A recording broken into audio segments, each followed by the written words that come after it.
Bismillahirrahmanirrahim. Assalamualaikum warahmatullahi wabarakatuh. Alhamdulillahirabbil alamin wassalatu wassalamu ala asyrafil anbiya'i wal mursalin wa ala alihi wa sahbihi ajma'in. Allahumma salli ala sayyidina Muhammad. Allahumma salli ala sayyidina Muhammad. Allahumma salli ala sayyidina Muhammad wa ala ali sayyidina Muhammad wa ba'du. Alhamdulillah. Pertama dan selamanya mari sama-sama kita panjatkan rasa syukur pada Allah Subhanahu wa taala. Dan pagi yang berbahagia di tanggal 9 September 2022 kita dipertemukan, diberikan kesempatan, diberikan peluang untuk mengerjakan ketaatan kepada Allah Subhanahu wa taala, dan yang teristimewa dapat sama-sama lagi kita menghidupkan hari kita seperti biasa dan sama-sama dapat duduk di hadapan kaca TV menyaksikan Tanyalah Ustaz, biar tahu jangan keliru. Masih lagi dalam suasana sambutan bulan kemerdekaan untuk kita sampai pada 16 September iaitu Hari Malaysia, dan masih lagi kita dalam bahang suasana sambutan Hari Kebangsaan yang ke-65. Mudah-mudahan terus menjadi rakyat yang cinta akan negara dan penuh dengan semangat yang berkobar-kobar di dalam jiwa. Baik, seperti biasa untuk perbincangan kita akan teruskan lagi duduk di meja perbincangan ini untuk kita bawakan kupasan-kupasan menarik, mutiara ilmu bersama dengan bintang ilmuwan yang kita bawakan khas kepada penonton-penonton semua.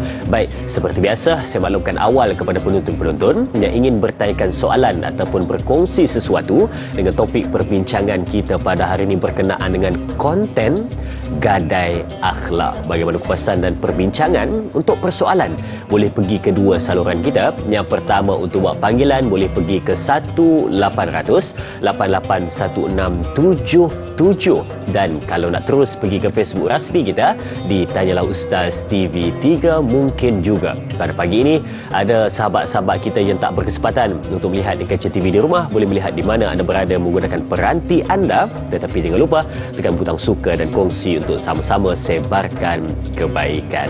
Bintang ilmuwan yang bakal menjawab persoalan kita pada pagi ini Al-Fadil Ustaz Ahmad Husni Abdul Rahman bersama dengan kita di studio. Apa khabar Ustaz? Alhamdulillah, Da'i Azri. Topik hari ni memang kena betul lah Ustaz, dengan masyarakat dan juga dengan kita punya suasana kehidupan hari ini. Sebab Ustaz, sebelum kita mulakan, saya ni tengok, bukan saya rasa Ustaz pun, masyarakat di luar sana pun nampak rakyat Malaysia ni dia kreatif, inovatif, banyak idea dia nak buat sesuatu kandungan dalam media sosial ni kan, melimpah-limpah dekat media sosial ni. Memang dia rasa macam memang banyak betul, itu kita tak nafikan. Tapi ada di antara kita ini yang dalam seronok nak buat sesuatu kandungan itu, dia terlupa ada had, batas dan akhlak yang patut dijaga dalam nak melaksanakan sesuatu perkara itu. Jadi sebab itu pagi ni konten gadai akhlak ini yang bakal kita bincangkan. Jadi untuk mukadimah perbincangan kita Ustaz, silakan sepatah dua kata untuk penonton-penonton. Terima kasih Da'i Azrin. Assalamualaikum warahmatullahi wabarakatuh. Bismillah wassalatu wassalamu ala Rasulillah. Rabbi syrah li sadri wa yassir li amri wahlul 'uqdatam min lisani yafqahu qawli. Allahumma la sahla illa ma ja'altahu sahla wa anta taj'alul hazna idza syi'ta sahla. Rabbana yassir lana wa la tu'assir wa atmim lana bil khair. Alhamdulillah, syukur kita pertamanya kehadrat Allah Subhanahu wa taala sekali lagi sebanyak-banyaknya atas limpahan rahmat, kurniaan dan inayah, bantuan serta perkenan dari Allah Taala juga dapat sama-sama kita meneruskan kehidupan, menyambung permukiman di atas muka bumi, menikmati nikmat kemerdekaan. Hari ini kebetulan kita merah dengan biru macam warna bendera Malaysia lah kita. Masya-Allah, tabarakallah. Jadi alhamdulillah dengan ruh, kalau semangat ni dia pelik sikit, ruh kemerdekaan ini sesuatu yang diberikan oleh Allah Subhanahu wa taala sebagai nikmat yang sewajarnya kita raikan dengan kesyukuran dan ketaatan. Betul. Bukan kita gadaikan kemerdekaan kita dengan maksiat dan kemungkaran. Itu yang harus kita hayati sebenarnya, untuk kita merasai bahawasanya ini adalah satu nikmat yang besar. Betapa memiliki sebuah negara merdeka yang mampu untuk kita mencorakkan acuan kita sendiri, tidak terpengaruh dengan pandangan-pandangan dan juga anasir-anasir yang boleh merosakkan. Maka itulah yang sepatutnya kita hargai dan kita jiwai serta kita warisi kepada generasi yang akan datang, insya-Allah.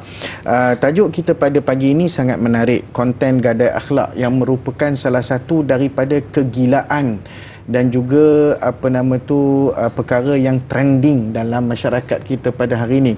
Dan ini merupakan salah satu daripada fenomena-fenomena kemasyarakatan, yang mana sebagaimana kata-kata Ibn Khaldun di dalam Al-Muqaddimah yang masyhur, An-nas ataupun al-insan madaniyun bit-tabi'ah.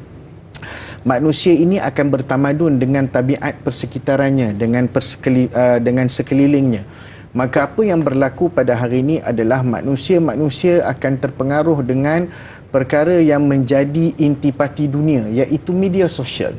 Dan dalam media sosial ini menuntut kepada kita untuk memuat naik, untuk berkongsi, untuk menganggap dunia ini dalam konteks kita panggil, dalam konteks istilah bahasa Arabnya disebut al-aulamah, maknanya seamless world, dunia tanpa sempadan, dunia maya, globalisasi, kan? Al-aulamah tu asalnya globalisasi, tetapi dia disebarluaskan bahawasanya dunia ini hari ini siapa saja boleh melihat apa sahaja.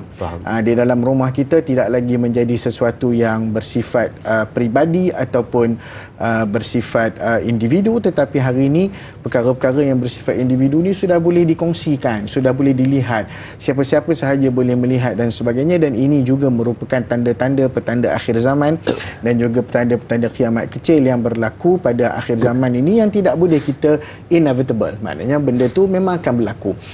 So take it or leave it or live with it. Maknanya ambil ataupun buang. Siapa-siapa yang setuju dia setuju, siapa yang tak setuju dia tinggalkan, dan terpaksa hidup dengannya, dengan perkara tersebut. Jadi yang kita nak bincangkan pada hari ini adalah isi kandungan konten dan juga form of content, maknanya apa yang kita nak isikan media sosial kita ini.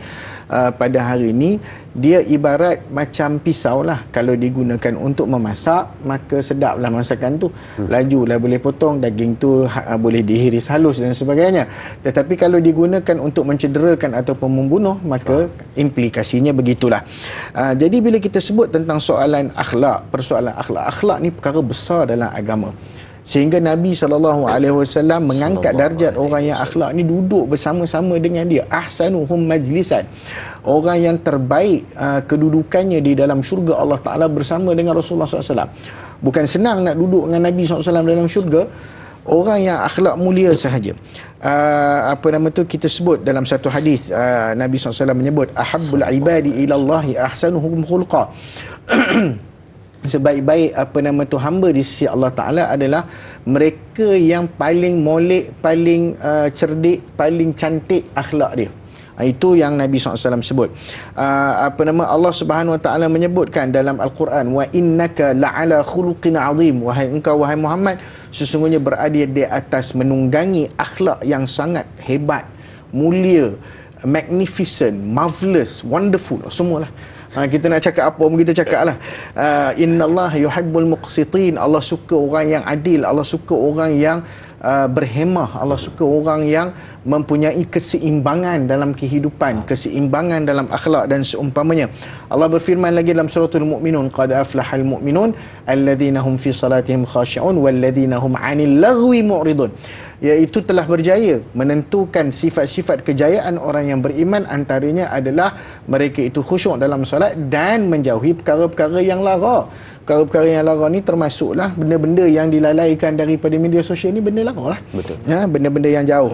Iqbal menyatakan bahawasanya innama baqiyal umamu ma baqiyat akhlaquhum fa in dhahabat akhlaquhum dhahabu, sesungguhnya kekal sesuatu kedudukan umat itu, legasi umat itu akan kekal selagi mana akhlak mereka itu kekal. Bila akhlak mereka hilang, maka akan hilang legasi umat itu tersebut, akan hilang nama umat itu, akan terlupa umat itu, akan mungkin menjadi satu bahan sejarah yang akan menjadi pengajaran, yang akan menjadi cemuhan sepanjang zaman. Itu akhlak. Imam Hasanul Basri dia kata, malu dan kemuliaan itu adalah dua sifat yang Allah Subhanahu Wa Ta'ala, sifat-sifat baik yang Allah Ta'ala akan angkat darjat manusia yang memiliki dua sifat ini.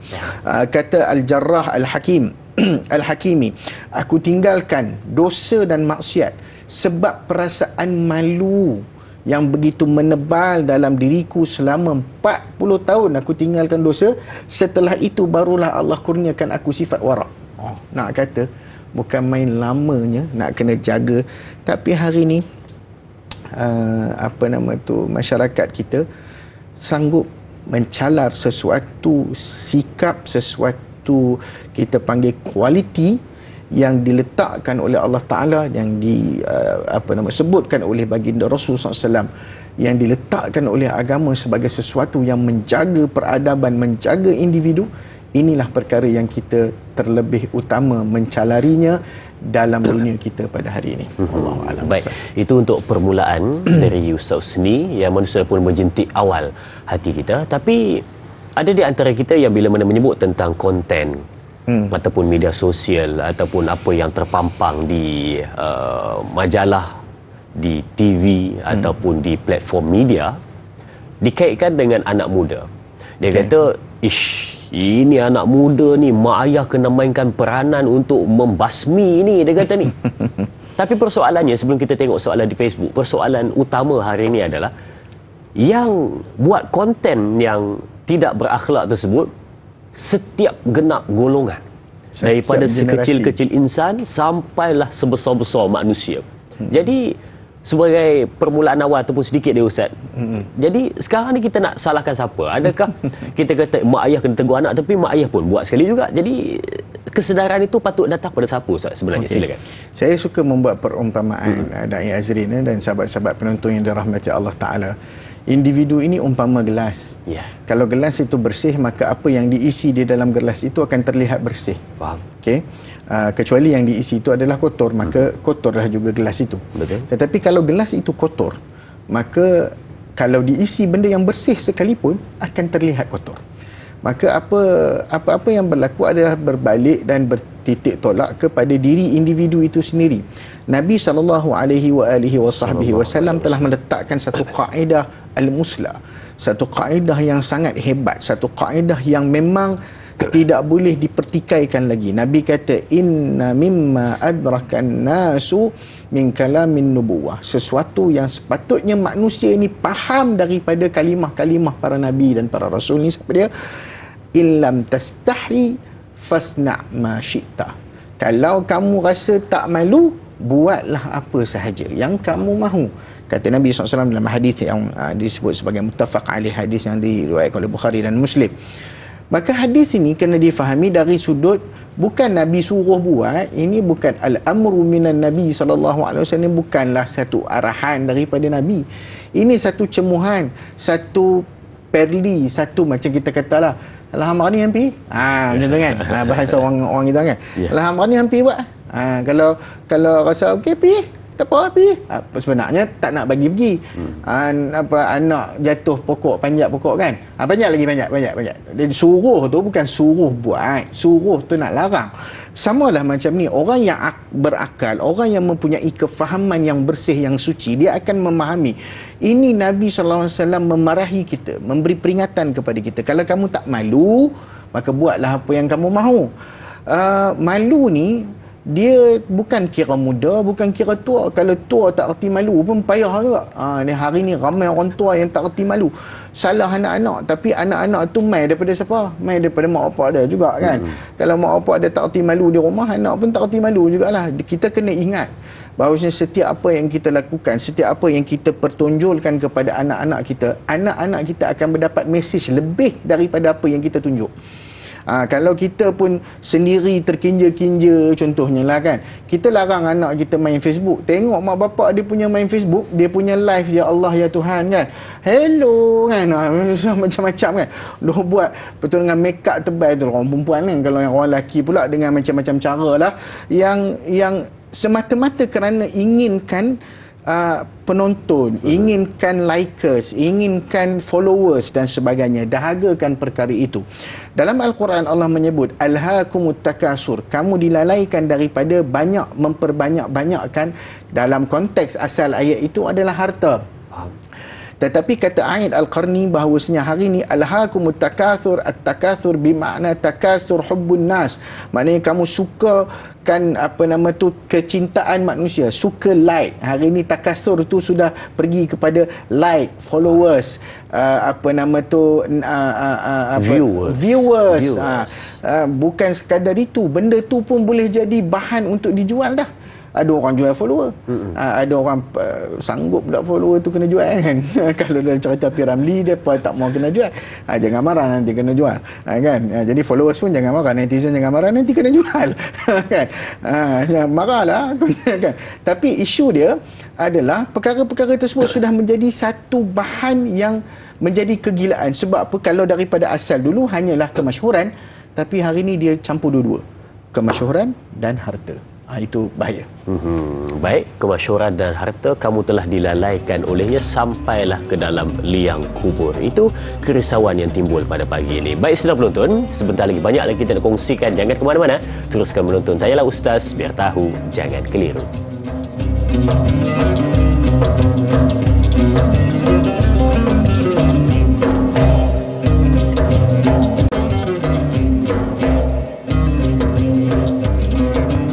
Baik, terima kasih diucapkan kepada semua penonton. Kita kembali untuk meneruskan perbincangan tentang konten gadai akhlak. Seperti mana yang disebutkan sebentar tadi, kata Nabi SAW, jika kamu tidak malu, maka buatlah sesuka hati kamu. Itu bukannya suruhan, tetapi ia adalah satu perli dari Nabi Muhammad SAW yang menyebutkan kepada kita hari ini sampai pada kita, yang mana ramai manusia sudah pun hilang perasaan malu dalam jiwa dan diri mereka, sampaikan nak mengejar sesuatu habuan dunia sampai meminggirkan apa yang dipesan oleh Allah dan apa yang diingatkan oleh baginda Nabi SAW. Baik, jom kita terus ambil soalan di Facebook dari sahabat kita Fadli Mat Shah. Kita lihat soalannya, katanya, Assalamualaikum Ustaz, soalan saya, bagaimanakah cara konten yang dibenarkan di dalam Islam dan bagaimanakah pula dengan dia prank ke perang, prank kan? Prank yang kononnya bergurau tetapi sebaliknya yang boleh berlaku. Mohon pencerahan Ustaz. Terima kasih juga sahabat kita Fadli Ahmad Shah atas soalan yang diajukan. Terima kasih, cantik soalannya. Dia kata konten yang dibenarkan dan juga ada orang buat prank, itu apa hukumnya Ustaz? Silakan. Okey, baik. Pertama sekali dia ada dua sisi soalan ni. Soalan yang pertama, apakah isi kandungan, dan dia tanya yang lebih detail lagi, prank. Prank tu one of the content lah. Salah satu daripada konten yang berlaku dalam dunia media pada hari ini. Yang kalau kita tengok laugh for gags dan sebagainya, macam-macam lah yang dibuat oleh orang barat yang sampai ke budaya ketimuran dan diadaptasi untuk dilakukan dalam budaya kita lah. Okey, yang pertama sekali, konten apa yang boleh? Konten yang halal lah. Semua benda-benda yang baik, yang bagus, yang memberi ni. Sebab kita kena ingat, Nabi SAW pernah berpesan kepada kita, man sanna sunnatan hasanah falahu ajruha wa ajru man amila biha ila yaumil qiyamah wa la yanqusu min ujuriha syai'. Terus hadis itu, siapa yang buat sunnah yang baik, menunjukkan satu perkara yang baik, diikuti oleh orang lain, maka dia dapat pahala sampai hari kiamat, tidak dikurangi walau sedikit pun. Sebaliknya, siapa yang buat konten, bukanlah konten, apa-apa juga yang diisi dalam media dan sebagainya, yang ditunjukkan kepada orang, benda yang buruk lalu diikuti oleh orang, dapat dosa sampai hari kiamat dan tidak dikurangi dosa. Maknanya ini MLM, dua boleh, pahala boleh, dosa boleh. Okay? Mati level dosa dengan mati level pahala.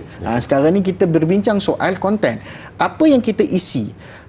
Sesungguhnya innas sam'a wal basara wal fuada kullu ulaika kana anhu mas'ula. Allah kata, telinga kita, mata kita, hati kita, semua benda akan dipertanggungjawabkan di hadapan Allah. Nombor satu, kalau kita berani put any content in our social media, berani tak tanggungjawab depan Tuhan? Nombor satu kena tanya dulu.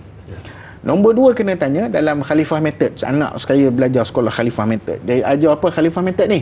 Ajar fikir, nak buat sesuatu tu Allah suka ke Allah benci? Nabi suka ke Nabi benci? Kan? Agak-agak kalau kita menari dengan sotong hidup dekat sebelah kita, ataupun menari dengan perempuan yang terkinja-kinja kat kita, Nabi suka tak benda tu? Kalau Nabi tengok, Nabi redha tak dengan perbuatan tu? Contoh tak menyebut nama siapa-siapa okey, contohlah, ataupun kita melakukan sesuatu, kita tak kira lah siapa kita ni, ustaz baik, ustaz pun perangai sama juga. Masalahnya zaman sekarang ni, marah ustaz sini ni geram. Sebab apa yang ustaz buat sekarang ni selalunya menjadi contoh. Orang kata ustaz boleh buat kan, orang agama boleh buat, orang pakai serban boleh buat, orang ni boleh buat, promosi sana promosi sini, promosi salah pun tak boleh juga. Maksudnya konten apa? Konten yang tidak melanggar etika Al-Quran dan Sunnah, nombor satu. Konten yang apabila kita lakukan itu, kita tanya dulu diri kita, Allah Ta'ala suka ke benci, Nabi suka ke Nabi benci. Nombor dua, konten yang macam mana? Konten yang memberi manfaat. Khairun nas anfa'uhum linnas, kata Nabi SAW. Sebaik-baik manusia adalah yang paling banyak memberi manfaat. So kena pastikan konten kita itu adalah terisi dengan kejujuran, terisi dengan kebenaran, terisi dengan perkara-perkara yang tidak melalaikan, terisi dengan perkara-perkara yang membawa manusia. Kalau kita nak jual barang sekalipun, bukan bawa mari kadang-kadang bawa mari tunggang agama, bawa mari hadis. Kau nak jual keropok leko, tak payah tunggang hadis. Kan jual keropok leko, jual keropok leko lah. Dia kata keropok leko dibaca 30 juzuk. Dibaca 30 juzuk pula. Siapa makan keropok leko ni, siapa yang makan keropok leko ni, insya-Allah menjadi makanan dalam syurga. Cerah mata hati. Cerah mata hati.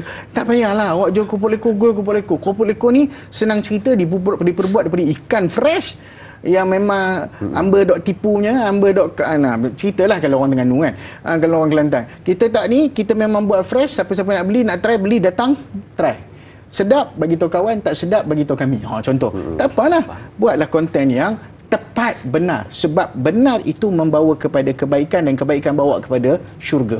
Tipu tu bawa kepada keburukan dan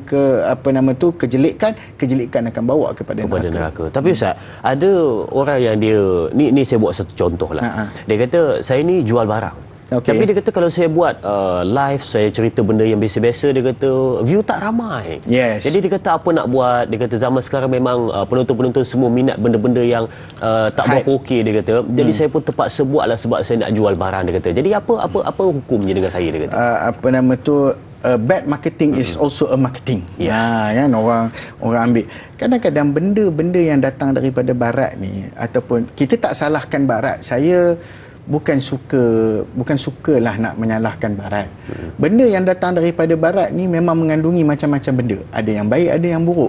Semua benda yang kita ambil daripada orang belah-belah sana, orang putih dan sebagainya, tak kira orang putih, orang hitam, orang apa color sekalipun, yang dibawa ke dalam budaya masyarakat Islam, yang di luar daripada Islam itu perlu disaring dan perlu ditapis. Bukan semuanya kena ikut.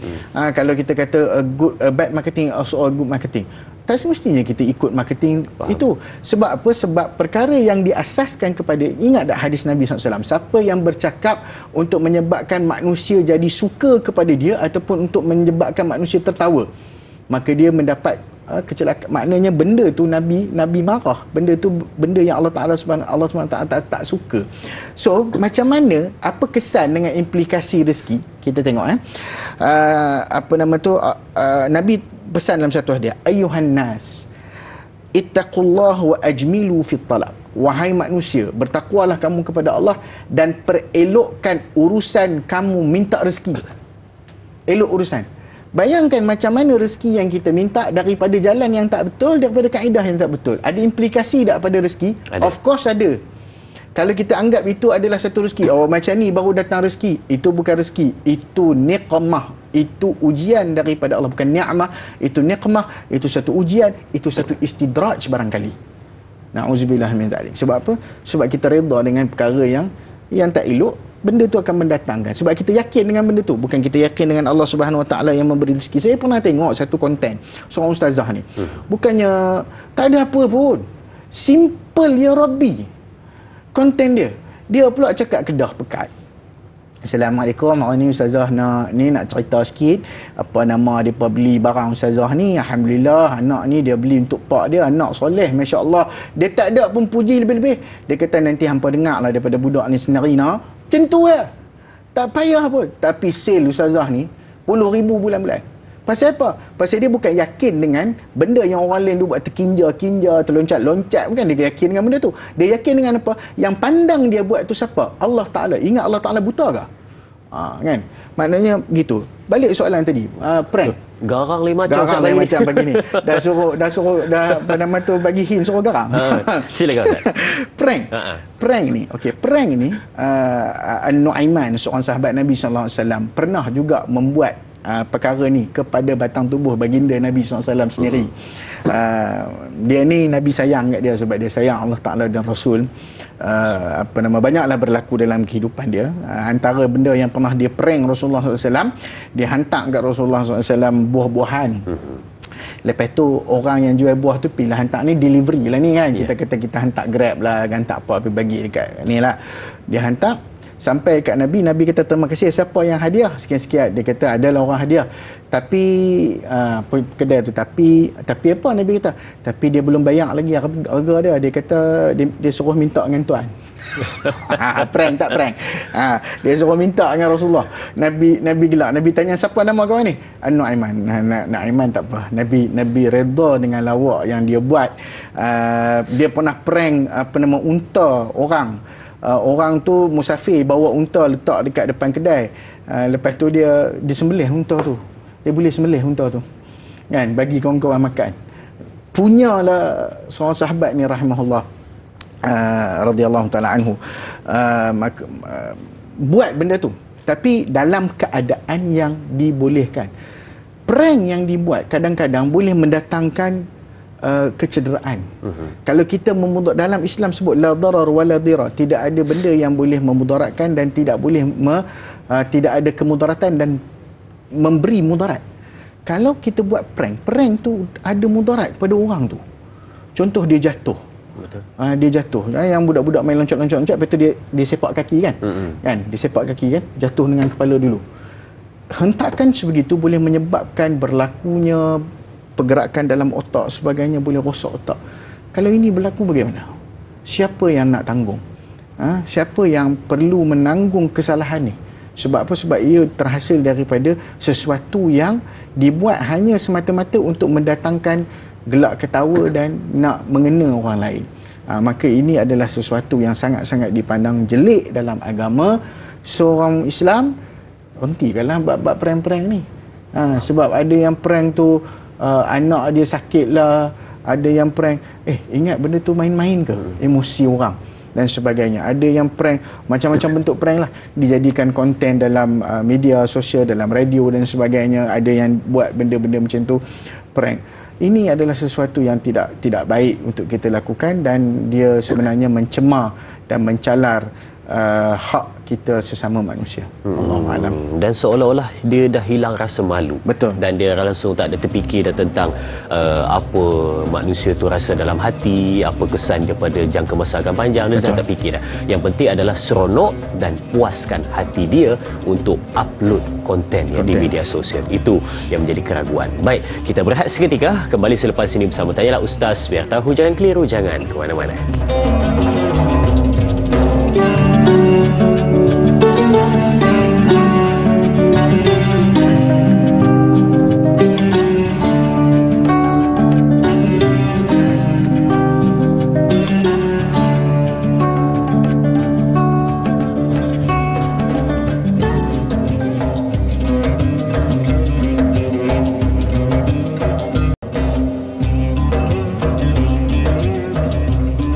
Baik, kita bertemu kembali untuk kita meneruskan perbincangan kita, konten Gadai Akhlak. Hari ini topik perbincangan berkenaan dengan akhlak, yang mana penting untuk kehidupan supaya nampak ciri-ciri seorang yang Islam sejati, seorang mukmin yang sejati, manusia yang bertakwa kepada Allah Subhanahu wa taala dan ikut apa yang dibawa oleh junjungan besar Nabi Muhammad sallallahu alaihi wasallam. Kemusykilan mula timbul apabila ada di antara kita yang seronok dengan idea yang mencurah-curah, apa kata Ustaz sebentar tadi, mencurah-curah idea setiap hari, malam dapat idea, siang dapat idea.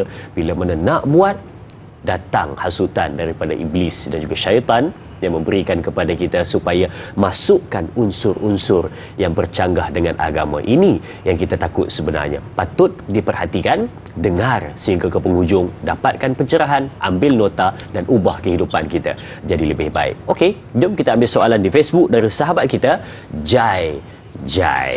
Katanya, Assalamualaikum. Ramai founder kosmetik buat konten gila-gila dan seksi kononnya atas alasan perniagaan, mesti buat lain dari yang lain sehingga lupa akan batas-batas seorang Islam. Yang peliknya, orang Islam juga yang like dan beli produk mereka. Adakah yang membeli terlibat dan berdosa juga, Ustaz? Terima kasih kepada Jai atas soalan yang diajukan. Terima kasih untuk perkongsian menarik soalan tersebut. Saya serahkan kepada Ustaz. Silakan. Baik. Pertama sekali, bila kita tengok siapa jualah, founder ke, not found ke, apa ke, produk apa pun, kosmetik baik, tudung ke baik, tudung pun boleh jadi seksi juga, kan? Bukan kira make up saja. Benda-benda lain pun boleh juga guna orang seksi dan sebagainya. Gunanya orang duk kelih muka, bukan orang duk kelih produk, kan? Jadi masalah kita juga benda-benda macam ni. Baik, kaitan dengan orang yang menyokong dan membeli. Okey, orang yang menyokong dan membeli ni, kalau dia beli semata-mata kerana kebagusan produk tu, tak jadi masalah lah. Okey. Tetapi dalam masa yang sama, dia perlu menggunakan kuasa pengguna dia ataupun kuasa belian dia. Dalam masa yang sama, dia boleh menegur founder produk tersebut.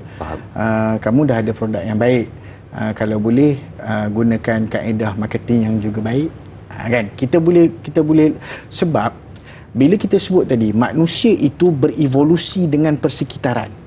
Jadi kalau persekitaran itu tidak menyokong perkara yang dia buat, maka itulah yang akan akan mengubah diri dia. Wa ta'awanu 'alal birri wa taqwa. Guna kuasa ini tolong menolong atas kebajikan dan takwa. Wala ta'awanu 'alal ithmi wal 'udwan. Janganlah kamu bertolong-tolongan ke atas dosa dan permusuhan. Kalau kita tolong beli produk dia dan kita tak buat apa-apa, itu berkemungkinan ada sedikit saham. Tapi dia panggil bukan direct lah. Bukan direct tu maksudnya kita beli produk sebab kita nak beli produk. Tapi kalau orang beli produk sebab terpikat dengan duta produk tu, itu cerita lain. Ya, sebab kita perlu tahu bila kita nak membeli sesuatu, ada banyak sebab orang nak beli. Ada sebab terpengaruh, ada sebab kebagusan, ada sebab kita yang itu kata je ada produk dia, itu je yang ada, tempat lain tak ada, kan? Jadi itu je pilihan yang ada. Tak kisahlah siapa pun meloncat-loncat ke dia, tapi produk tu mungkin baik dengan kita, jadi beli tu ada sebab dia. Cuma gunakan kuasa ini saya sarankan kepada pembeli-pembeli, kepada mereka yang menyokong produk dan sebagainya, boleh beli tu atas dasar kita beli barang yang halal dan sebagainya, jual beli tu sah dan tidak jadi masalah. Cuma kalau kita tak menggunakan kuasa pembeli kita, gunakan sedikit. Kita beri nasihat. Setiap kali dia bawa keluar dengan konten, kita kata Assalamualaikum, sekian. Contoh, saya melihat ini, saya pembeli setia, tapi saya kurang selesa dengan cara kamu promosi. Boleh tak tuan tukar sebab saya sayang tuan kerana Allah. Contoh, kan? Tegur. Gunakan kuasa itu untuk menegur. Barulah kita tidak terlibat secara langsung maupun tidak langsung dengan apa yang dia buat. Allah Subhanallah. Betul juga kata soalan tadi. Pelik. Dia marah, benci, tak suka, tapi dia like. Dia tengok 2-3 kali dan dia beli barang tersebut. Itu yang jadi pelik, kata Tuan Jai atas soalan yang ditanyakan tadi. Baik, kita ada pemanggil di talian. Assalamualaikum. Waalaikumsalam warahmatullahi wabarakatuh. Dai Azrin dan Ustaz Ahmad Husni Abdul Rahman. Saya Omar Abdul Majid dari Felda Cini Timur 3, Pekan Pahang. Assalamualaikum Ustaz dan Dai. Waalaikumsalam warahmatullahi. Ya Tuan Omar, silakan soalannya. Terima kasih. Alhamdulillah. Harap berjuang. Inilah. Jadi ini soalan saya Ustaz, ya. Ustaz, dalam dunia moden sekarang ini, tak nak kita terlibat juga dengan benda-benda yang dikatakan media sosial ini, Ustaz. Soalan saya Ustaz, kadang-kadang kita ni dalam keluarga kita, anak-anak kita sekolah rendah pun dia dah pandai dah Ustaz. Betul. Dan benda like semua-semua ni dia orang dah pandai pada kita lagi Ustaz, pada saya sendiri. Jadi soalan saya, kadang-kadang kita pergi tengok, bukan tak tengok benda tu, dalam rumah pun kita kadang-kadang dah boleh melihat benda-benda gitu. Bukan sengaja tapi tak sengaja tertengok juga Ustaz. Soalan saya, bagaimana cara kaedah terbaik lah Ustaz untuk kita mengawal ahli-ahli keluarga kita supaya tidak terlibat dengan gadai akhlak ini, apa yang kita sedia maklum, kita boleh bagaimana cara untuk kita mengekalkan nilai murni, kemuliaan sifat akhlak yang terpuji sebagaimana yang kita harapkan, dan tidaklah sebagaimana yang boleh yang kita inginkan pada benda-benda ini baik, bukan tak baik, tapi kadang-kadang dijadi tak baik kerana penyalahgunaan ini. Dan bagaimanakah kaedah terbaik untuk kita mengekalkan nilai akhlak yang kemuliaan akhlak itu supaya tetap terpelihara dan tidak tergadai. Itu soalan saya, Ustaz dan Da'i. Terima kasih banyak Ustaz dan Da'i. Assalamualaikum. Waalaikumsalam warahmatullahi wabarakatuh. Terima kasih Tuan Omar untuk soalannya. Saya daripada nada suara Tuan Haji Omar tu, saya dapat rasa kerisauan dia terhadap generasi muda. Dia kata macam mana nak bendung daripada mereka ni melihat konten yang tidak baik ataupun membuat konten yang tidak baik. Silakan Ustaz. Terima kasih, soalan yang cukup bermakna sebenarnya. Sebab terus terang saya katakan, saya sendiri pun susah nak kawal anak-anak, kan? Betul. Bukannya orang lain. Saya tidak berbicara dengan orang lain mengenai orang lain ataupun sesiapa. Betul. Kita sendiri merasa risau tentang anak-anak kita sendiri. Bagaimana konten ini, walaupun filter sebanyak mana pun kita bubuh, ada juga boleh masuk. Okey. Di sini ada peranan yang disebut sebagai sifat yang dipanggil al-iffah. Apa sifat iffah ni? Satu sifat yang ada dalam ilmu tasawuf ataupun ilmu akhlak kita, ilmu tazkiyatun nafs, yang berkaitan dengan keupayaan mengawal dan menahan diri daripada melakukan ataupun terjebak dengan dosa dan juga kemaksiatan. Maka ini adalah sifat yang sangat terpuji dan mulia. Macam mana seseorang itu, kita lihat bagaimana janji daripada baginda Rasul sallallahu alaihi wasallam kepada 7 golongan yang diberikan naungan oleh Allah Ta'ala di hari akhirat. Antaranya salah satu, rajulun da'athum ra'ah zatu mansibin wa jamalin faqala inni akhafullah.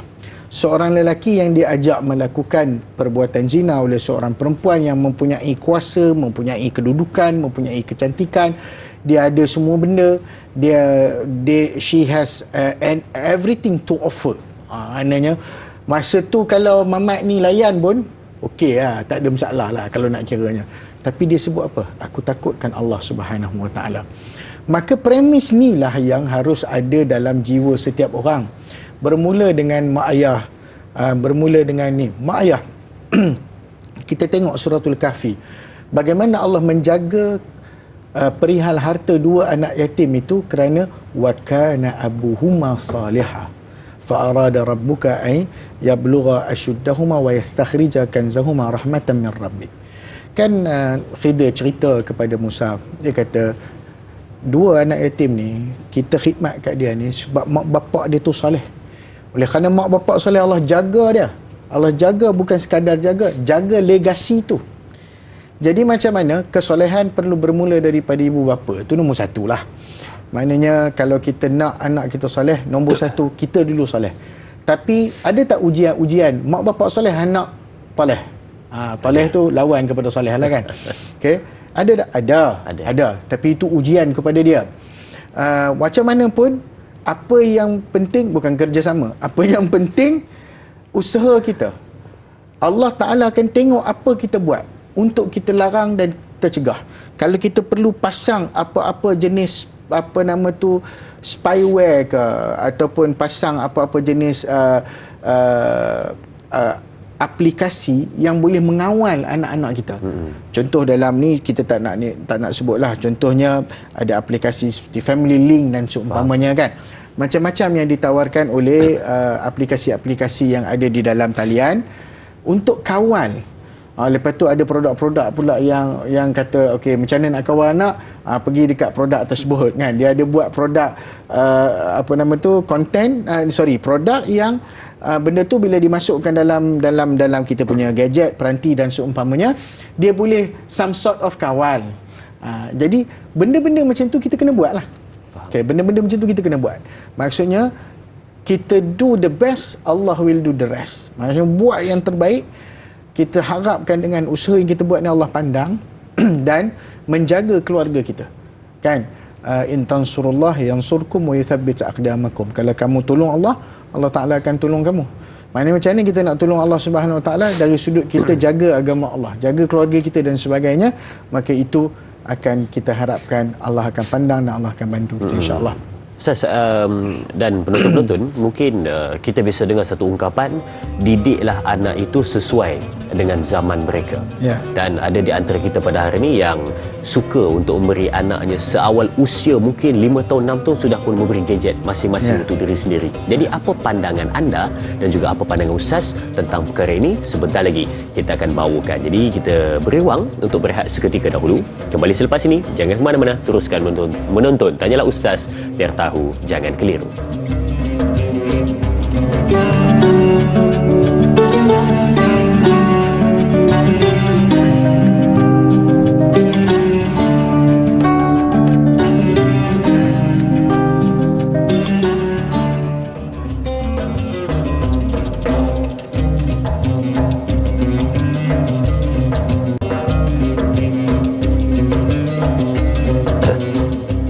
Seperti yang saya sebutkan sebentar tadi, saya kata bila mana ada di antara ibu bapa yang seawal usia anaknya mungkin 3 tahun, 4 tahun, 5 tahun sudah pun diberi gadget masing-masing sendiri, seorang satu.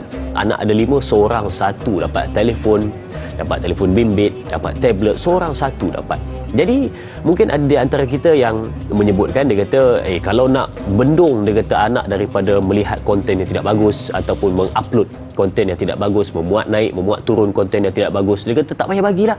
Tapi mungkin bila mana tak payah bagi, macam saya ada bersembang dengan Ustaz sebentar tadi, kadang-kadang kita kata okey kalau tak bagi, tapi mengikut pada zaman mereka, dia lihat pada kawan-kawan dia mungkin ada di situ baik dan buruknya. Jadi mungkin kita nak dengar sedikit pandangan dari Al-Fadhil Ustaz tentang perkara ini. Jom kita dengarkan. Silakan Ustaz. Baik, sebenarnya saya pernah ada satu insiden. Insiden Ustaz? Bukanlah insiden. Insiden. Bunyi macam insiden, macam insiden macam ni lah. Ada satu peristiwa lah pernah berlaku antara saya dengan anak sulung saya waktu dia umur 5-6 tahun macam tu lah. Dia pernah minta satu permainan game. Zaman-zaman tu orang duk, kawan-kawan duk cerita pasal apa nama tu, Xbox, pasal PlayStation sebagainya lah. Jadi sebagai seorang ayah, apa nama, seni tai chi tu perlu banyak sikit lah kan, macam mana nak tai chi kan. Saya pun bagi tahu dekat dia, bukan abah tak nak beli, tapi abah rasa belum tiba masa dan belum sesuai. Okey, saya sebut anak saya, kalau apa nama tu, Fatih bawa kereta sekarang, umur Fatih sekarang bawa kereta, rasa-rasanya boleh bawa ke tak? Kereta ni berjalan ke tak? Dia pun kata berjalan, tapi itulah, Fatih kecil lagi, tak boleh bawa. Okay, maka saya bagi tahu dekat dia satu kaedah dalam agama. Apa kaedah dia? Man istajala syai'an qabla awanihi uqiba biharmanihi. Siapa yang nakkan sesuatu, bersegera nakkan sesuatu sebelum tiba masanya, dia akan dihukum ataupun dia akan diberikan senang kita, uqiba tu dihukum, biharmani, dengan perkara itu diharamkan daripada dia boleh dapat benda tu. Okey. Walaupun kaedah ni pergi kepada masalah apa nama tu, fiqh yang berkaitan dengan urusan harta pusaka, tapi bila kita adaptasi dalam kehidupan kita sama jugalah. Waktu dia, usia dia belum sesuai untuk bagi, tak kiralah apa alasan pun, tak kiralah apa perkara yang berlaku pun, kita sebagai orang tua seharusnya mempunyai satu prinsip yang agak jelas lah. Kalau prinsip kita tak nak bagi, kita tak akan bagi. Walau apa jua berlakulah, dia rasa inferiority complex ke kat sekolah dan sebagainya, kita kena sentiasa memberikan sesuatu yang reason yang lebih baik kepada dia untuk dia terima dan dia mampu. Steve Jobs, kita tahu mendiang Steve Jobs, dia pemilik ataupun founder Apple, yang saya kira semua orang terginja-ginja, tergila-gila Apple. Dia tu nak ambil ke handphone Apple tu daripada pejabat dia macam petik buah apple lah. Kita kata senang tak senangnya, tapi dia hanya memberikan gadget kepada anak-anaknya setelah anaknya berusia 16 tahun ke atas. Sebab apa? Sebab dia nak bentuk dulu pembentukan manusia. Kita pada hari ini, kita selalu swastakan tarbiyah anak kita kepada orang lain, benda lain. Kalau dulu orang, sekarang ni kita swastakan tarbiyah anak kita dekat gadget, dan kita biarkan mereka berbuat keputusan apa yang mereka nak tengok, bahan apa yang mereka, sedangkan dalam usia mereka yang kalau kita tengok dari sudut ahliyatul adab, keahlian untuk melaksanakan sesuatu pun belum ada lagi. Dan apa lagi berlaku kalau contohnya dalam, kita bagi dia main game, dia nak beli, nak purchase barang, dia belum ada keahlian untuk membeli sebab dia masih lagi kanak-kanak. Jadi ini perkara ni bukan saja dia melibatkan soal kita panggil sosial, tetapi dia pergi kepada hukum fiqh juga sebenarnya, secara tak langsung dan secara langsungnya. Maka kita kalau bolehlah, perkara ini pun kalau boleh saya sarankanlah kepada pihak kerajaan, Suruhanjaya Multimedia dan seumpamanya, kita kena buat satu kempen anak-anak ni. Tapi nak buat macam mana? PKP baru ni semua orang pun pakai gadget kan. Itu dalam keadaan darurat. Betul. Tapi bila dah idza daqal amru ittasa' wa idza tasa'a daqa, kalau benda tu jadi sempit maka urusan tu jadi lebih luas sedikit. Okey, bila dah luas, dah boleh semua pergi sekolah dah biasa ni, kita sempitkan balik. Contoh kementerian dan sebagainya boleh buat satu kempen less gadget, kurangkan gadget tetapi lebihkan masa bersama keluarga misalnya. Kempen-kempen yang sebegini, kempen yang mengajak bahawasanya tidak boleh diberikan gadget kepada anak. Buatlah apa-apa pun kalau kita rasa perkara itu boleh dilakukan dari sudut penguatkuasaan. Supaya apa? Supaya kita nak jaga generasi. Bukannya nak ajak anak buat coding, tak ada masalah daripada kecil, dia orang boleh buat coding dan sebagainya, dia orang ada device. Tujuan pembelajaran it's okay, tetapi tujuan hiburan maka itu yang perlu dikawal. Bukan kita kata sekat, tak, dikawal, sebab mereka akan berkembang dengan masa, betul, tetapi mereka masih lagi kecil, tidak mengetahui mana yang baik, mana yang buruk, belum lagi mukallaf dan seumpamanya. Dan hatta yang mukallaf remaja pun tak tahu mana yang baik, mana buruk. Lebih memburukkan lagi, mak bapak yang dah tua renta pun tak tahu mana yang baik, mana yang buruk juga. Jadi macam mana Ketam mahu mengajar anaknya berjalan lurus kalau Ketam situ sendiri bengkok dalam perjalanan dia. Wallahu a'lam. Sudah sampai masanya maka silakan berikan. Tapi kalau sebelum sampai masanya maka untuk tujuan belajar okey. Tapi kalau untuk hiburan bukan sekat tetapi kawal supaya tidak berlebihan. Baik. Soalan di Facebook dari sahabat kita Intan Zurina Abdul Razak, katanya Assalamualaikum. Ada kala sokongan taksub pengikut, yakni follower, juga menyumbang kepada konten para pemberi pengaruh, yakni influencer, semakin menjadi miskin akhlaknya kerana pengikut akan membela apa sahaja tindakan mereka. Mohon nasihat Ustaz untuk pengikut, yakni follower. Terima kasih Ustaz. Terima kasih juga Intan Zurin Abdul Razak atas soalan yang diajukan. Katanya bagi nasihat kepada follower, jangan backup kalau ada konten yang tidak bagus daripada influencer yang mereka minati. Silakan Ustaz. Dalam sebuah hadis Nabi sallallahu alaihi wasallam sebut, Da'i Azrin dan sahabat-sahabat penonton yang dirahmati Allah Taala, unsur akhaka zaliman atau mazluman. Bantu saudara kamu yang zalim dan yang terzalimi. Ada dua yang zalim, yang terzalimi. Maksudnya yang kena ataupun yang dizalimi ataupun kena perbuatan zalim pada orang lain. Yang buat zalim dan yang menzalimi. Yang buat zalim dan yang dizalimi. Zaliman buat zalim, menzalimi dan dizalimi. Senang begitu. Bantu saudara kamu yang menzalimi dan dizalimi. Orang tanya, macam mana membantu yang menzalimi? Pasal apa nak bantu yang menzalimi ni? Faham? Macam mana? Nabi kata bantu dia dengan nasihat dia supaya dia berhenti kezaliman dia tu. Jadi dalam kisah ni pun serupalah.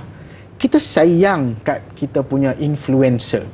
Kan? Rajulul i'lam kita ataupun syahirul i'lam. Marah sikit. Marah sikit. Tak boleh marah. Kita sayang bukan marah. Kita kata kita sayang kat dia. Sayang kepada anak. Kalau nampak anak tu nak terjun lumbung, kita tahu dia tak boleh berenang, kita buat apa? Kita halang kan? Kita halang.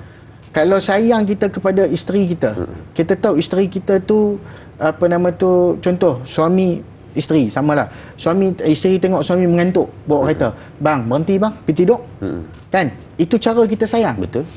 Jadi cara kita sayang kepada influencer adalah dengan memberhentikan dia daripada perkara-perkara yang boleh mendatangkan mudarat kepada diri dia dan mudarat kepada kita kalau kita sokong dia. Betul. Faham? Itu cara dia. Kalau dah tak boleh, tinggalkan je lah. Apakah dia memberi manfaat? Tak memberi manfaat pun. Allah Subhanahu Wa Taala sebut apa? Man amila salihan min dzakarin aw unsa falanuhyiyannahu hayatan thayyibah. Siapa yang beramal soleh dari lelaki dan perempuan, kami akan hidupkannya dengan kehidupan yang baik. Ini janji daripada Allah. Bila kita tinggal satu influencer yang kita tak suka dia punya tu, Allah boleh ganti dengan influencer-influencer yang lain yang lebih baik. Ya. Tak ada kerugian pun dalam kehidupan kita meninggalkan orang yang macam ni. Tak ada kalau kita kata untung, ada untungnya ustaz, kita orang follow kita, orang beli barang, kita jadi ni. Jangan pandang keuntungan tu semata-mata daripada aspek materi, tapi pandanglah keuntungan itu daripada aspek barakah dari ilahi. Kena tengok. Bukan kita nak benda tu benda yang memang semata-mata duit saja, tapi pandang sumber duit, cara cari duit. Kan kita akhirat besok Allah tanya daripada harta, min aina iktasabah wa fima anfaqah. Pada mana kamu belanja, ambil mana belanja, cara mana kamu cari, ke mana kamu belanja. Dua benda akan ditanya. Kita takkan terlepas daripada mahkamah Allah SWT. Orang duk sibuk mahkamah dunia, mahkamah akhirat, mahkamah dunia, mahkamah akhirat. Kalau salah mahkamah dunia tetap kena hukum.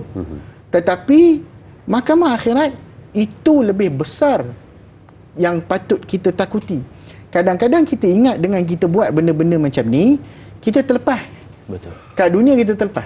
Tetapi yang paling menakutkan adalah tempat yang no return. Tempat yang dah tak ada U-turn dah. Kat mana? Sana. Bila dah bangkit kat sana tu besok, tak ada tempat lah. Gali kubur balik pun takkan kita balik ke dunia kita ini untuk kita buat amal soleh. Sebab apa? Sebab setelah hidup kita kat dunia, kita bazirkan dengan perkara macam ni. So, followers, sayangi influencer anda dengan memberikan teguran bila mana mereka salah. Tegur. Dan kalau dah ditegur dia tak okey juga, dia tertinggal. Tinggalkan dia. Follow Ustaz Husni dalam Allahumma salli ala sayyidina Muhammad. Follow saya pun tak guna lah. Saya kalau saya jual produk esok follow lah. InsyaAllah. Baik, kita lihat soalan seterusnya pula Ustaz di Facebook. Kesempatan ambil juga. Dari sahabat kita Aisyah Icha katanya, Assalamualaikum Ustaz. Pertanyaan saya, bagaimana dengan mereka yang berulang kali memuat naik konten di media sosial ataupun medsos yang mempamerkan perilaku yang tidak senonoh dan boleh mengaibkan diri sendiri serta keluarga? Bila ditegur, alasannya atas dasar nak kebebasan individu katanya. Jadi mungkin Ustaz boleh bagi jawapan secara ringkas untuk penonton-penonton di luar sana dan kefahaman untuk soalan ini. Silakan. Baik, man satara musliman satarahullahu fid dunya wal akhirah. Siapa yang tutup aib seorang muslim, Allah akan tutup aib dia di dunia dan di akhirat. Simple Nabi sebut. Aib ni bukan benda untuk dipertontonkan. Sebab tu namanya aib. Benda yang malu. Benda yang malu. Aib ni ada dua. Satu dari sudut features kejadian kita. Mungkin cacat seumpamanya. Yang satu lagi aib dari sudut akhlak, perbuatan, sikap dan sebagainya. Perkara-perkara macam ni tidak perlu dipertontonkan kepada orang. Sebab aib itu sesuatu yang wajib dilindungi. Kalau kita pertontonkan aib, ini bermaksud kita telah mendedahkan sesuatu yang tidak wajar. Dan orang yang dedah aib ni, ada satu cerita pendek, daripada cerita panjang tapi sependek kan. Zaman Nabi Musa alaihissalam, waktu tu Bani Israel kemarau panjang. Lalu Nabi Musa kata, jom kita minta doa kepada Allah Ta'ala supaya ni, minta doa, matahari makin terik. Ni kata, hai pula ni, pasal apa? Lalu Allah bisikkan kepada Nabi Musa, Allah kata, ada di kalangan kamu yang sudah melakukan dosa, macam mana aku nak ampunkan, sedangkan dia tu buat dosa 40 tahun lamanya dalam kehidupan dia dan dia belum bertaubat. Maka Nabi Musa pun buat pengumuman, siapa buat dosa ni, tolong angkat tangan. Jadi dia tu dia malu. Tu aib dia kan. Kalau dia mengaku, aib dia terbuka di hadapan orang.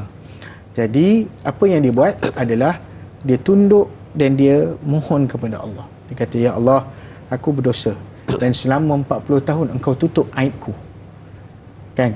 Jadi pada hari ini ampunlah aku kerana aku tidak membuka aibku di hadap. Belum habis dia berdoa, awan gelap, hujan turun selebat-lebat. Subhanallah. Nampak tak? Maksudnya jaga aib ni boleh mendatangkan rahmat Allah, buka aib boleh mendatangkan kemurkaan Allah. Allahu'alam. Subhanallah, satu pesanan yang ringkas tapi betul-betul mengetuk pintu hati supaya kita kembali terus kepada Allah Subhanahu wa taala. Baik, jom kita berakhir di sini dahulu di TV3, sambungan 30 minit di TV9. Teruskan menonton Tayalah Ustaz, biar tahu jangan keliru.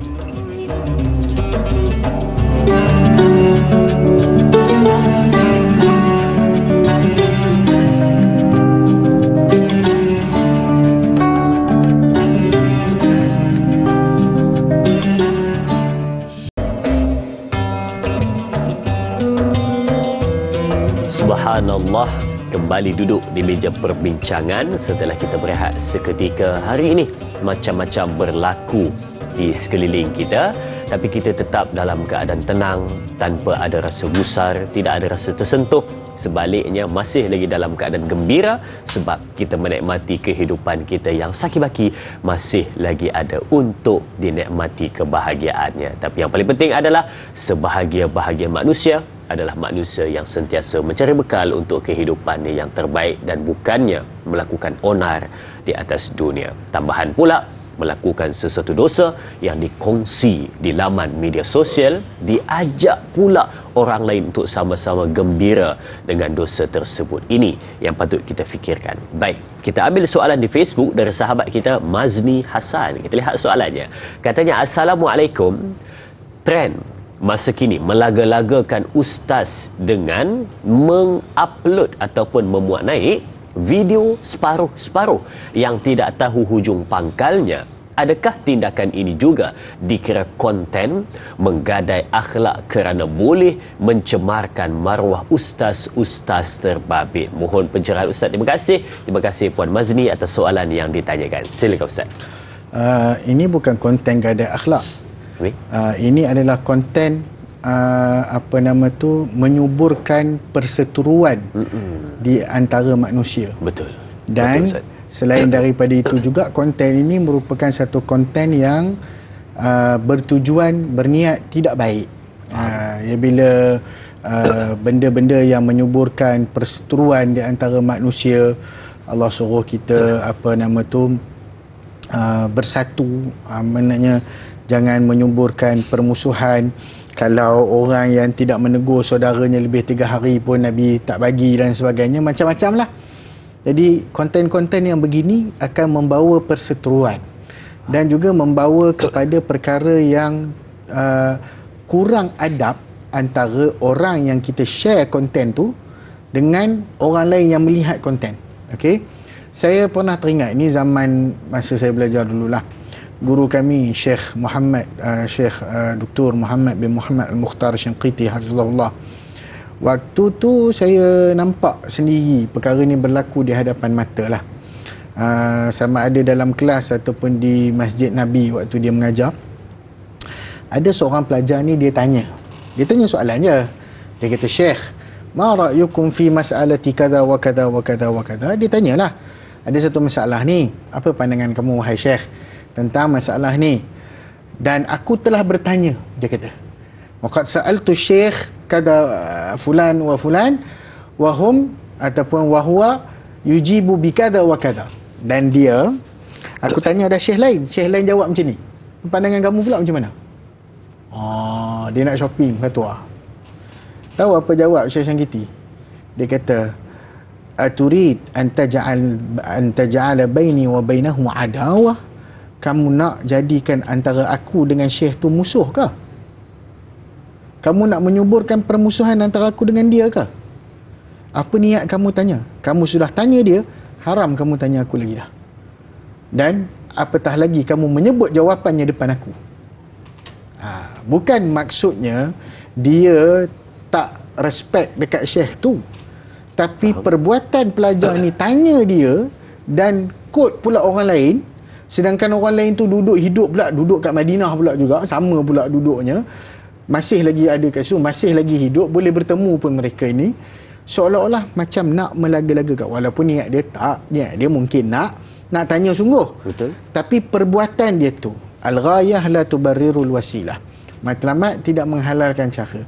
Okey, matlamat dia, tapi cara dia salah, cara tak betul. Bagi yang upload separuh-separuh out of the context, itu adalah perkara yang saya kira sebagai pengkhianatan. Jangan buat benda tu. Okay, siapa-siapa pun, tak kira mana-mana aliran lah. Kita bercakap tentang hari ni aliran sana, aliran sini, aliran situ, aliran tepi atas, bawah, kiri kanan, irregardless what aliran you are in, benda ni unethical. Dia tidak beretika. Tidak boleh buat begitu. Kecuali lah kalau benda yang dipotong tu terhasil daripada suatu ulasan yang panjang, dan ulasan yang panjang tu memang mengarut dah. Jadi benda tu bukan dibuat out of context, tapi betul-betul konteks yang sebenar. Okay? Jadi apa-apa pun kita, sebab banyak pun hari ni kan yang buat TikTok dan sebagainya pun kan, konten tak habis, kita pun geram. Dia ambil separuh tengah tu ya? Separuh tengah. Ni apa benda? Apa guna cerita ni? Lepas tu ada part tu pula tunggu 3 bulan tak keluar-keluar. Jadi masalah agak kita ni kan. Jadi kalau boleh jangan buat benda ni. Melaga-lagakan antara Muslim, adalah sesuatu ataupun menyuburkan permusuhan antara Muslim adalah satu benda yang sangat besar dipandang dalam agama. Itu dah satu isu bila mana dia keluarkan separuh-separuh dan tidak difahami maksud sebenar daripada video tersebut. Lagi satu isunya adalah bila mana orang yang dengar itu, dia tak ada satu sifat ya ayyuhallazina amanu in ja'akum fasiqun binaba'in fatabayanu. Dia fatibayanu. Tibai saja dia kata, dia ambil saja kan. Dia patut kena selidik dulu dan tengok daripada video yang penuh, baru dia dapat makna yang sebenar dan maksud yang sebenarnya cuba disampaikan. Itu yang patut kita teliti pada hari ini. Baik. Seterusnya dari sahabat kita, Awa Musma, kita lihat soalannya. Katanya, Assalamualaikum Ustaz, kini banyak konten peniaga online yang menjual baju muslimah, mempromosikan baju-baju yang menepati konsep muslimah, namun tidak kena dengan caranya, dengan aksi menampakkan liuk lentok tubuh yang tidak sesuai. Apakah komen Ustaz dan apakah hukumnya Ustaz? Terima kasih Awal Musma atas soalan yang ditanyakan. Soalan berkenaan dengan jual pakaian muslimah, tudung dan sebagainya, tapi memperagakan itu dalam keadaan yang kurang sopan. Ustaz, silakan. Okey, baik. Pertama sekali kita kena bezakan antara transaksi jual beli yang dibuat dan juga kaedah promosi. Faham? Ada kaedah promosi yang tidak wajar dilakukan ataupun dilakukan dengan cara yang tidak sopan dan sebagainya, tetapi barang yang dijual tu barang tu elok. Okey. Jadi orang yang membeli barangan tu kerana barangan tersebut hanya bertransaksi dengan jual beli barang. Tetapi dosanya dekat mana? Dosanya dekat si penjual itulah. Faham? Apabila dia buat benda tu dengan exploit. Okey, kita kata exploit wanita dan seumpamanya. Hadis yang disebutkan, la yaruddul qadar illa doa, tidak boleh menolak satu takdir kecuali doa. Wala yazidu fil umri illa albir, dan tidak akan menambah umur seseorang itu kecuali kebajikan yang dilakukan. Wa innal abda la yuhramul rizq bi dhanbin yusibuhu, sesungguhnya seorang hamba itu akan diharamkan daripada rezekinya dimiliki disebabkan oleh dosa yang dia buat. Okey, so kalau dia jual beli dalam keadaan biasa, okeylah, jual beli itu tak apa, transaksi itu tak apa. Cuma bila dia mempromosikan dosa, maka apa sahaja yang terkait dengan promosi dosa tu memang akan terkena pada dia lah.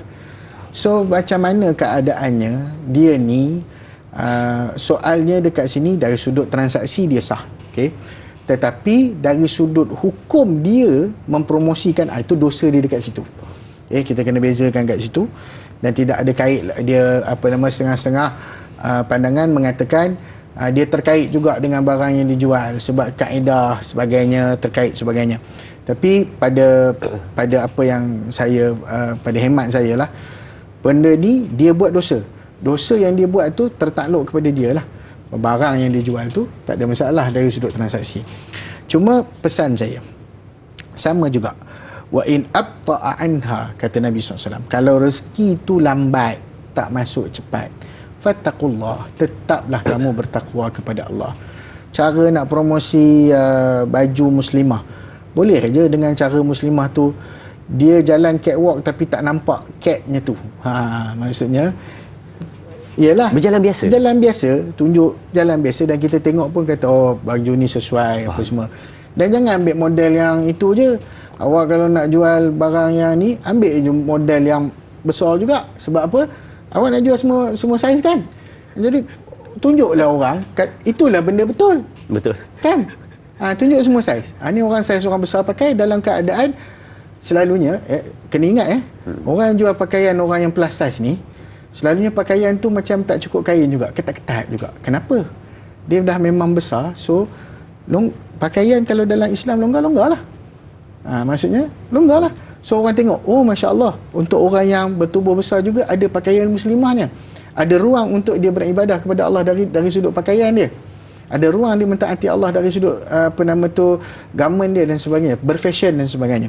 Ini adalah dunia. Kalau kita tengok fashion, banyak kitab-kitab yang sebut tentang fashion.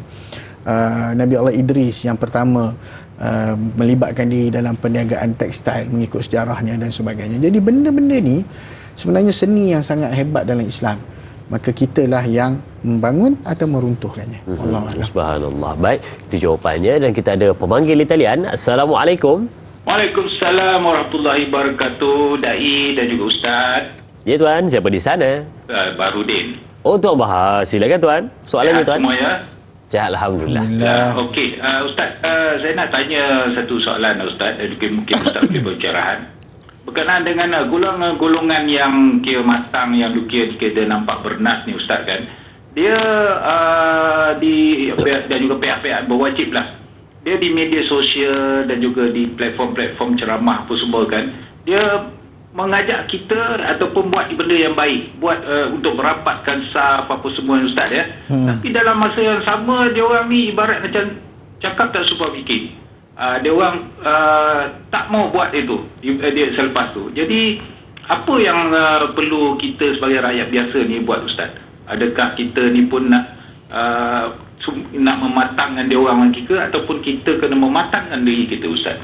Itu saja soalan saya Ustaz. Terima kasih. Assalamualaikum warahmatullahi wabarakatuh. Waalaikumsalam warahmatullahi wabarakatuh. Terima kasih Tuan Bahar atas soalan yang diajukan untuk tanya Ustaz pada hari ini, perbincangan konten tergadai akhlak. Baik, untuk jawab persoalan itu kita akan bawa selepas kita berehat. Perbincangan kembali diteruskan selepas ini. Jangan ke mana-mana, berehat seketika bersama Tanyalah Ustaz, biar tahu jangan keliru.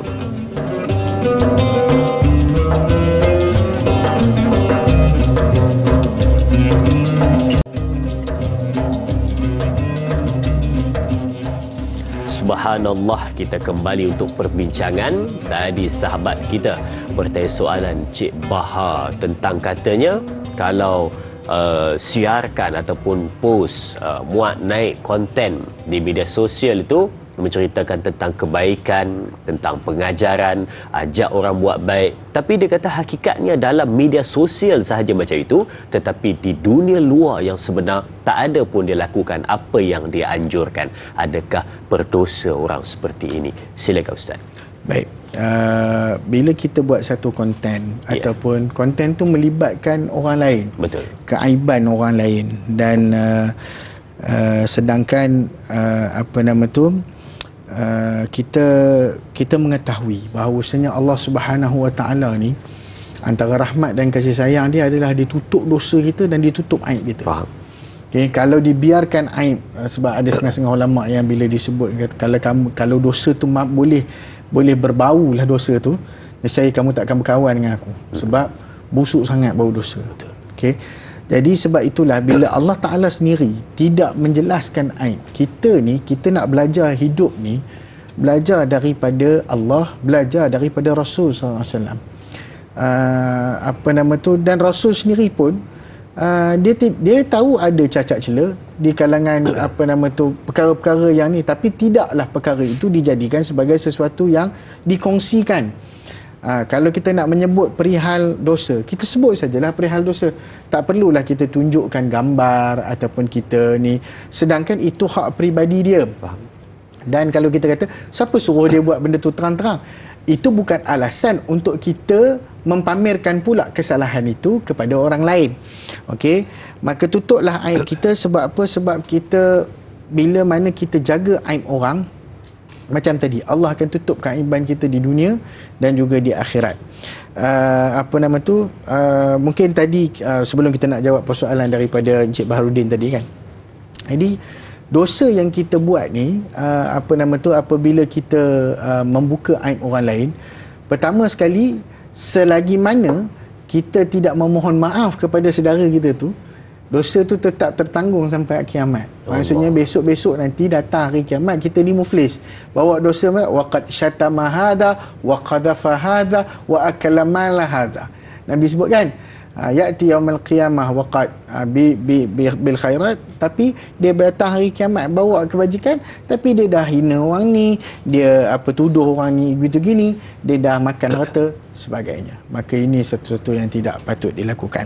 Berkaitan dengan soalan Encik Baharudin Qasim tadi, orang dah matang, bernas, tapi dia tak buat apa dia suruh. Betul. Okay. Nombor satu, untuk hak dia tu, untuk cerita dia, kita biarkan kepada dua firman Allah. Allah kata, atamuruna an-nasa bil birri wa tansawna anfusakum wa antum tatluna al-kitab afala taqilun. Itu cemuhan dari Allah. Atamuruna an-nas, tidakkah kamu menyuruh manusia tapi kamu lupa diri kamu sendiri? Wa antum tatluna, sedangkan kamu membaca al-kitab, baca Quran. Afala, kamu tak berakai ke? Kata Tuhan. Kan? Nombor satu. Nombor dua, kabura maqtan indallahi an taqulu ma la taf'alun. Sangat besar kemurkaan di sisi Allah Ta'ala apabila kamu berkata sesuatu yang kamu tidak lakukan. Tetapi dalam hal yang lain pula, Imam Malik sebut, kalau nak tunggu diri kita baik sampai bila pun takkan baik untuk kita memberikan teguran. Betul. Cuma pada hak dia tu, biarkan dia diuruskan oleh Allah Subhanahu Wa Ta'ala. Tapi kita yang dengar, kalau benda tu baik daripada dia, kita ikutlah. Dia tak buat, itu dia punya pasal. Itu dia punya. Yang patut kita buat apa? Tegur dia. Syekh, entah sendiri cakap entah pun tak buat. Buatlah sama-sama, barulah kita dapat pahala sama-sama. Kita nasihat dia pun balik, tak ada masalah. Cuma untuk kita ni, kematangan kita adalah kita mengikut apa yang baik yang dia kata. Betul. Tetapi dalam masa yang sama, kita memberikan satu teguran kepada dia, sesuatu yang patut dia baiki dalam kehidupan dia. Baik, itu jawapan untuk persoalan sahabat kita sebentar tadi yang mana bertanyakan tentang menyuruh buat kebaikan tapi dia lupa tentang diri dia. Dia tak buat sedangkan dia menyuruh kebaikan tersebut. Baik, juga di Facebook dari sahabat kita Puan Rahimah Saud, katanya Assalamualaikum. Ada dua soalan. Yang pertama, bagaimanakah netizen boleh memperbaiki akhlak pembuat konten sedangkan mereka memonopoli situasi?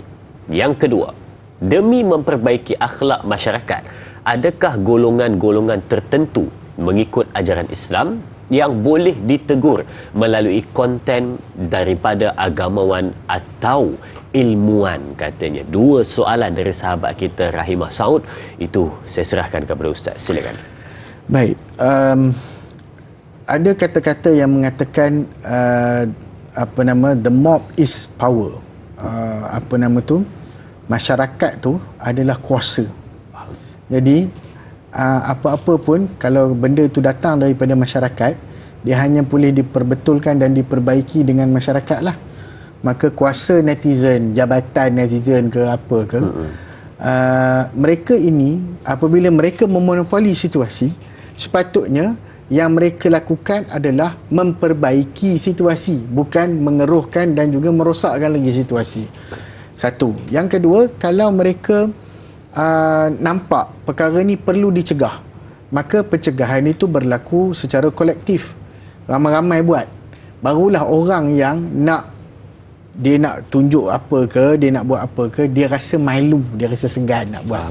Sebab pada hari ini apabila kita meraihkan ada pihak yang menyokong, inilah yang akan menyuburkan lagi perbuatan mereka. So kuasa netizen gunakan betul-betul ke arah kebaikan untuk mengubah menjadi lebih baik, bukan merosakkan ibarat labu yang dibaiki oleh tikus. Okey. Yang kedua, berkaitan dengan boleh tak ditegur melalui agamawan, dai, pencetus, semualah. Kita sebutlah apa, ilmuwan sebagainya. Boleh. Tapi kena pastikan agamawan, dai, pencetus pun tak buat perangai yang serupa lah. Kalau agamawan pun buat benda yang serupa, dia nak tegur. Orang pun kata hang pun buat benda sama, kan? Jadi kita kena pilih maknanya siapa yang dihormati untuk tegur.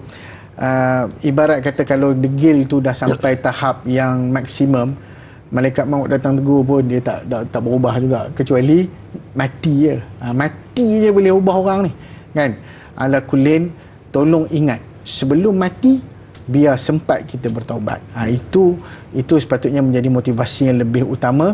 Bukan kira siapa yang datang menegur, tetapi kitalah mengetuk pintu hati kita sendiri. Kita tegur diri kita sendiri dulu dengan teguran. Saya yakin kalau netizen, kalau followers buat peranan mereka, insya-Allah yang influencer ni juga akan mampu berubah, insya-Allah. Subhanallah. Baik, saya ada terbaca satu kata-kata dari Cerdik Pandai. Dia sebut ada 4 sebab kenapa satu orang manusia itu dia baik, tetapi manusia tetap tak suka pada dia. Yang pertama adalah kerana dia ni baik, tetapi dia tidak pernah membantu orang lain untuk jadi baik. Yang kedua, dia baik, tetapi dalam masa yang sama dia memburukkan orang lain. Yang ketiga, dia baik, tetapi tidak ada kebaikannya satu pun yang ikhlas. Dan yang keempat, dia ini baik, tetapi hanya baik di depan manusia, belakang manusia dia jahat. Jadi ini adalah, kata Cerdik Pandai, 4 sebab kenapa manusia itu baik, tetapi manusia tetap tak suka pada dia. Kita cuba lihat yang kedua. Dia baik, tetapi dia memburukkan orang lain. Itu yang berlaku realiti pada hari ini dalam konten yang dimuat naik di media sosial.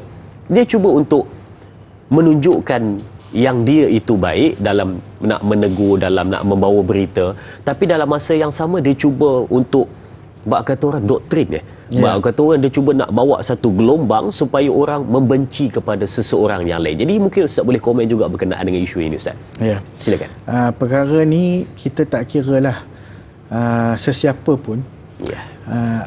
Apabila kesalahan yang dilakukan itu tidak boleh menjustifikasi kebaikan yang dia promosikan. Faham. Okey. Dalam istilah orang putih dia kata too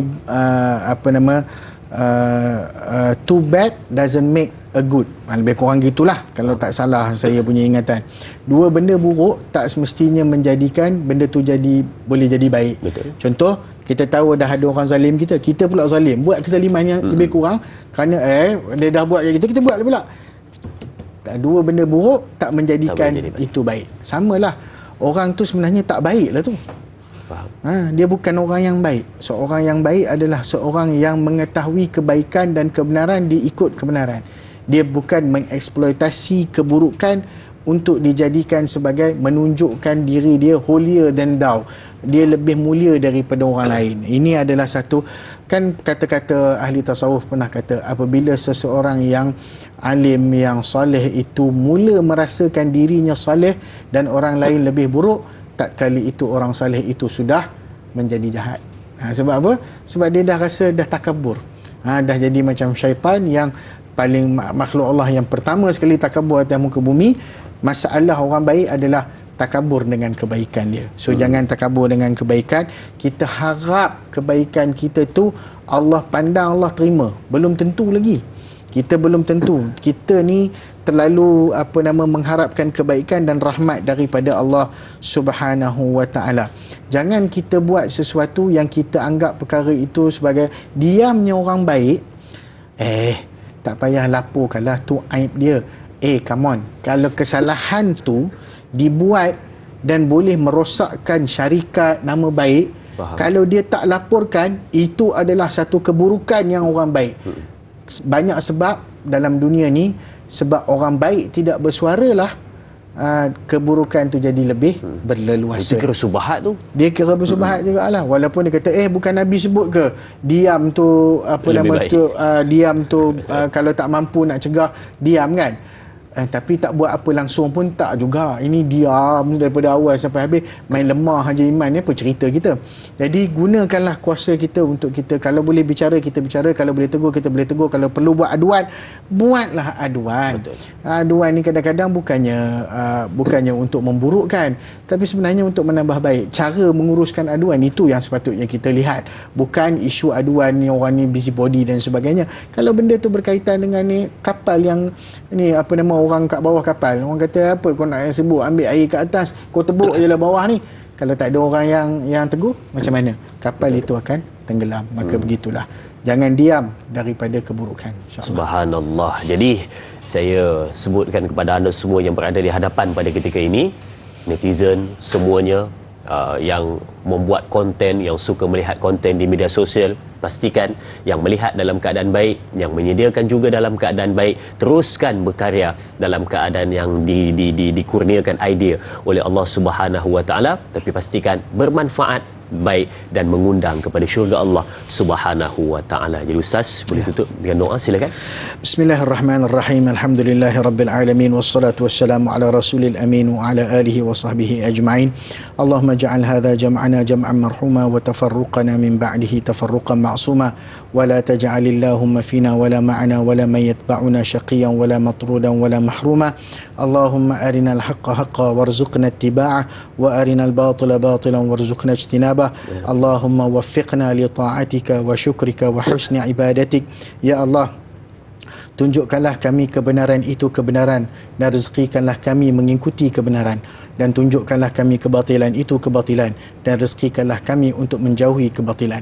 Ya Allah, ya Tuhan kami, jadikanlah kami cinta akan perkara-perkara yang membawa kepada keimanan. Jadikanlah hati-hati kami ini benci, dan tubuh badan serta anggota fizikal kami benci kepada perkara-perkara yang membawa kepada kekufuran, kemungkaran, kemaksiatan dan kefasikan. Ya Allah, ya Tuhan kami, bantulah kami dalam kehidupan kami, supaya hidup kami ini dapat membawa kami menjejaki syurga-Mu di akhirat kelak. Ya Allah, Rabbana atina fid dunya hasanah wa fil akhirati hasanah wa qina adzabannar. Alhamdulillahi rabbil alamin.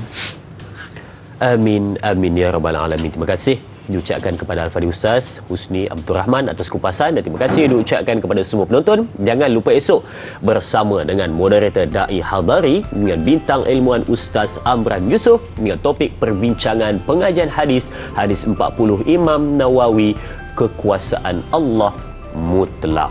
Teruskan menonton Tanyalah Ustaz biar tahu jangan keliru. Kita tutup dengan tasbih kafarah dan suratul Asr. Subhanakallahumma wa bihamdika asyhadu an la ilaha illa anta wa astaghfiruka wa atubu ilaik. Bismillahirrahmanirrahim. Wal asri innal insana lafi khusri illa alladhina amanu wa amilus solihat wa tawassaw bil haqq wa tawassaw bis sabr. Sekian, berjumpa lagi. Assalamualaikum warahmatullahi wabarakatuh.